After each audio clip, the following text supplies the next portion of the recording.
So the main function, it's usually the size of a walnut, just meant to be that very small. And the main function of the prostate is that it produces about 70% of what goes into your sperm. It's an alkaline fluid, and the secretion helps to lubricate things and helps to neutralize the acid environment of the woman's vagina. And it also provides nutrition for the sperm cells. It also does one more thing. Because it's sitting under the bladder here, during ejaculation, it contracts. If it contracts, it closes up the base, the bottom of the bladder there, so that you can't pee and ejaculate at the same time. So because the tubes join here, you can see how the tubes join there. So if it closes that part, so that ejaculation comes out and things like that. So ideally, you shouldn't be able to ejaculate and pee at the same time. Right. There are three main problems that can happen with the prostate. Three main problems.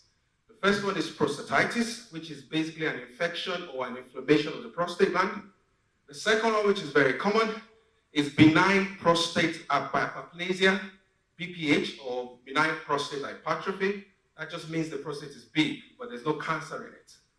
And then the third one, which is the big one, is prostate cancer.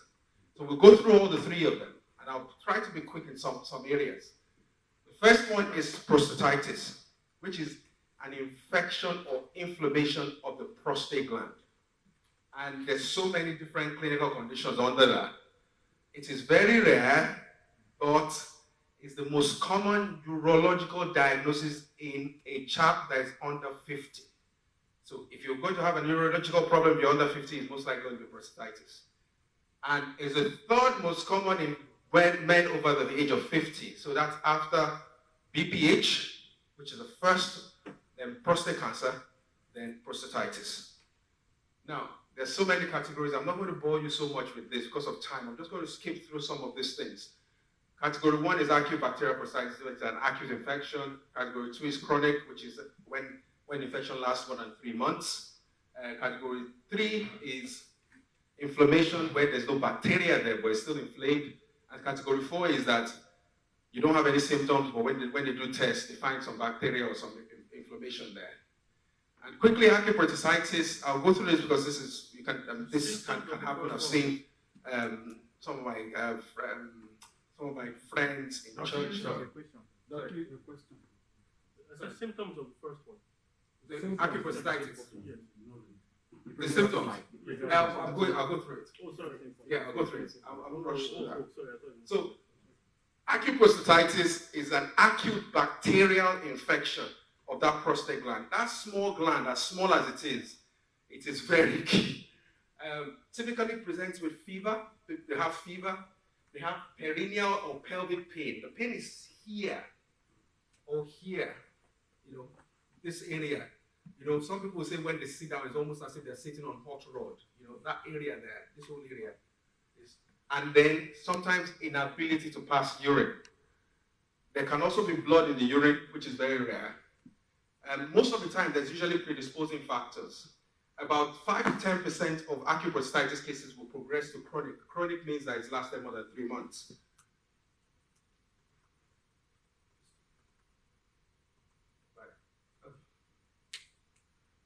Okay. And the signs and symptoms I've already said: fever, chills, malaise, feeling unwell, pelvic pain, lower back pain, abdominal pain. Dysuria means that you have pain when you pee, and then you can get obstructive urinary symptoms, which is, you're peeing all the time, you need to rush to the toilet, you have pain, you're waking up like 10 times to pee, the flow is not as good, and you can have discharge from your penis. I'll go through some of the symptoms later on, and I'll explain some of them.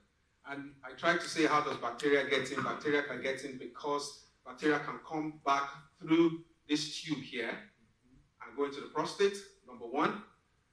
Number two is that because they're connected together, you can get reflux of urine from here into here. Then number three, this is your rectum. That's the place that holds poo. Here, just at the bottom, here, at the back here. You can see how close it is to the prostate. So infections can spread from the poo area into there. And also, it can also go from the bloodstream. The infection can come from the bloodstream. Risk factors, I'm not going to go through this. So treatment is mainly antibiotics. Usually they can be treated at home, but sometimes hospital is needed.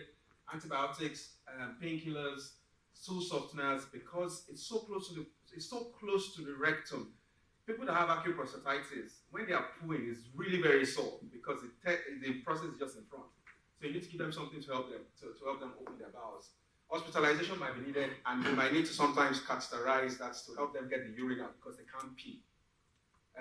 Also alpha blockers, I'll go through some of that. And if there's a complication of prostatic abscess, surgical drainage. Prognosis is usually very good, especially if they respond well to antibiotics. As I said, 10% can go to chronic.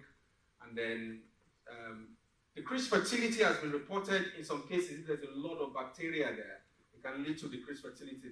The sperm is not just as viable as it should be. Abscesses are uncommon. It's only common in diabetics or people who have an indwelling catheter who just had an instrumentation, or people who are on dialysis or HIV and things like that. So I'm sorry I'm rushing, but if there's anything you want to know, just tell me to come back. I'll go to the big ones. So chronic bacterial prostatitis is usually, it starts as acute, it becomes chronic. Chronic is over 3 months. Typically affects men between 36 to 50. Usually it's like they present with relapsing urine infections. It's not, they're fine for today, then tomorrow it's like I'm having pain while peeing, I'm having fever, chills again, I'm having some pain there, I'm rushing back and forth to the toilet, and they check their prostate fluid, there's bacteria there again. Treatment usually is antibiotics for a longer period of time, and then alpha blockers. I'll explain what alpha blockers mean later on. And then sometimes we might need to actually take the prostate out if, yes sir. Oh, sorry, doctor. Just before we go too far, yes, from acute to chronic and go to the next stage and stage, yes. How can this be avoided at the instant? Because the only thing I noticed that we show now is bacteria coming from inside, yeah. And the only thing we can avoid is through our own penis, yeah. That is coming from outside. What other means can we do to avoid it completely? So, that's a very good question. How you can avoid it completely? Good urinary things are good. Good urinary how do I call it now? Good urinary care, hygiene. Hygiene is good. Now let me go back to the predisposing factors. So some of these things are predisposing factors. People who have, if you are someone who keeps a lot of urine in your bladder all the time, and you're not peeing. I mean, I'm not saying you should go back and forth to the toilet all the time, but there's a lot of bladder in your, there's a lot of urine in your bladder. The likelihood of it refluxing back is higher if there's a lot of urine there. Though there's no research that's gone here or there to say that that's it. But generally, if you have, there's more pressure here, you're not going to pee. It's always full all the time. You can reflux back. That's one. And then these other risk factors. Unprotected anal intercourse, UTIs that are not treated, people who have catheters, indwelling catheters, and biopsies and things like that. But from your point, is that don't always keep urine in your bladder all the time. I think that's important. Yes, sir. Sorry, Doc. I think that also goes into one question I wanted to just ask as well. Yes, sir. In the sense that does keeping poo also or constipation, considering that it's very close to the rectum, yeah. Does that also increases the high risk of what's happening? Okay, so there's no. Can they speak up? Can they speak up because of people online? Yes. So there's no evidence really, but what I would say is that the pee and the poo are very, very linked together. And I've seen people who they're constipated and then they go into acute retention of urine. So it's constipation that is the main problem. But then they can't pee because the pressure from the rectum is pushing on the prostate and the bladder. So that, we don't have any evidence for it, but I think there might be, there's possibility of that. Being constipated and not going regularly, yes, there's possibility of that.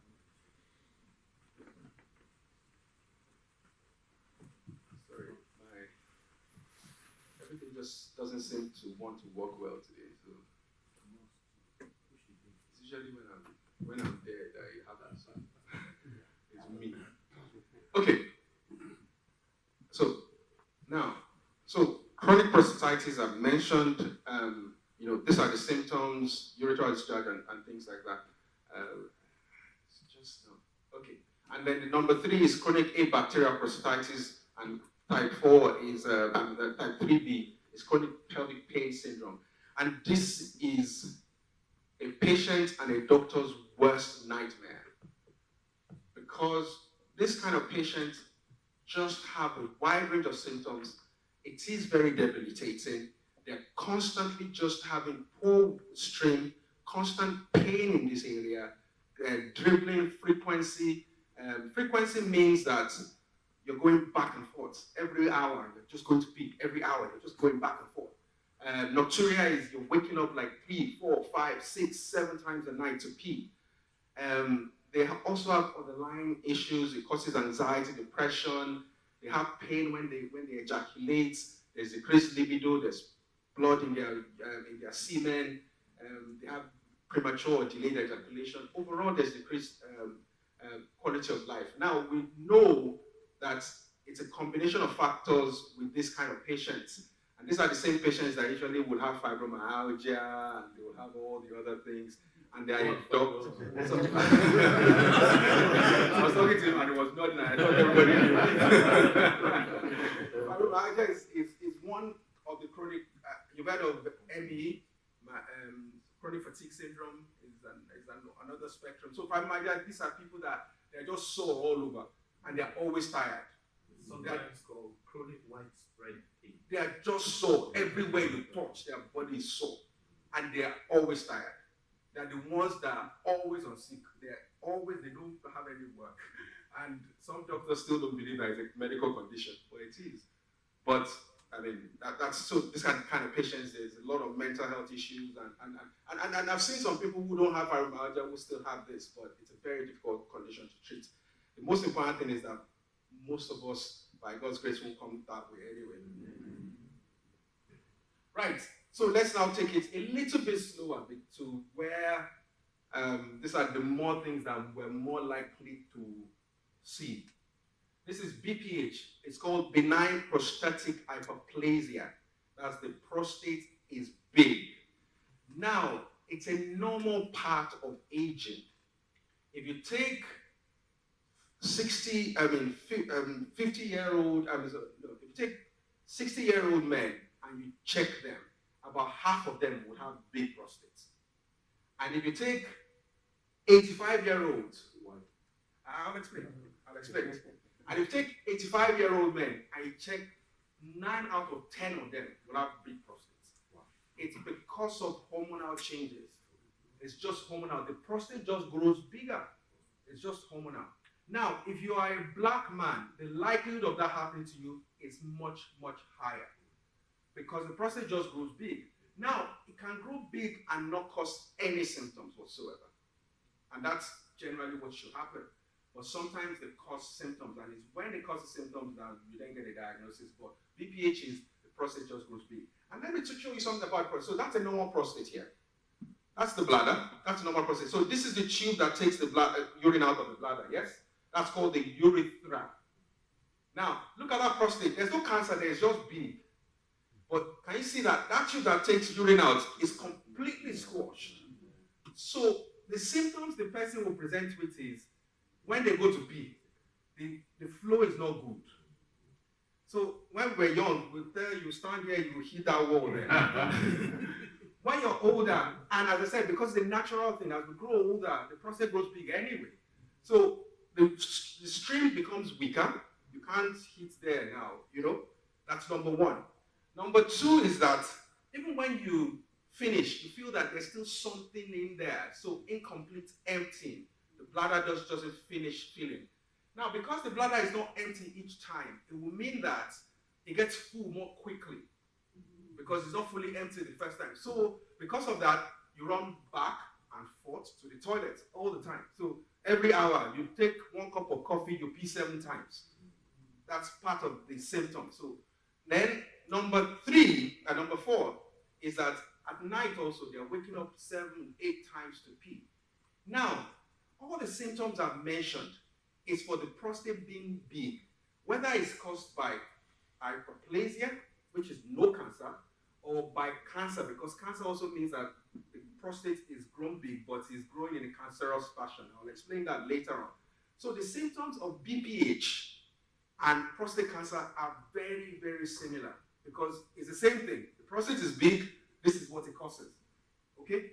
Then also some people have, you pee, you finish peeing, and then you then dribble at the end. There's just that dribbling, and you need to shake and wait, or even when you get there, you feel like I need to pee now, you're rushing, you get there, and you have to wait for 2 minutes before the urine comes out, or you have to push and before the urine comes out. So those are the symptoms of prostate, and that just explains it's very easy to see that this is what is happening. It's just squashed.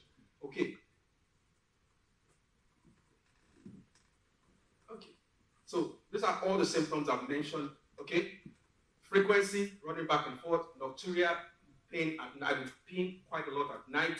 Urgency, you feel like you need to pee now, you need to rush and get there quickly because there's irritation of the bladder. Hesitancy, you get there, you have to wait for 2-3 minutes before the urine comes out.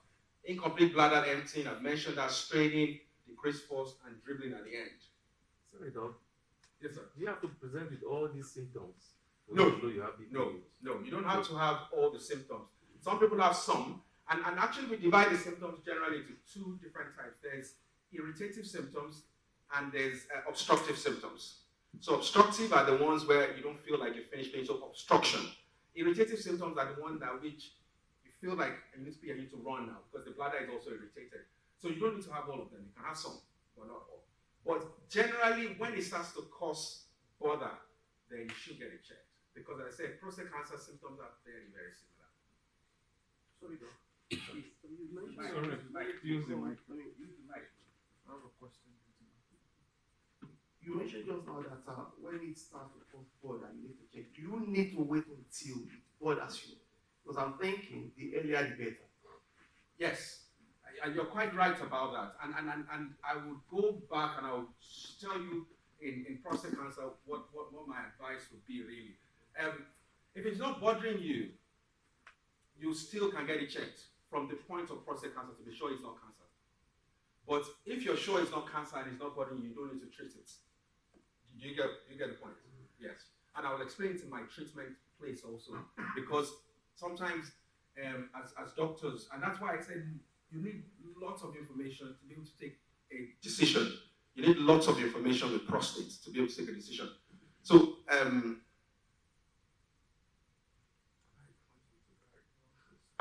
okay. So if you have those symptoms and you go to your GP, the first thing we would always first of all say is that we need to examine you. So they'll examine your tummy, examine whether you are not retaining urine. Because if you're constantly retaining urine, the bladder over time you can have so much urine in your bladder. So, and then the only way as doctors that we can get to the prostate is through the rectum. So you need a manual erectile examination. That's the only way. We can't get to the prostate yet because it lies behind the bone. So when your doctor says go on the couch and I need to do erectile, don't be surprised. That's the only way we get to the prostate.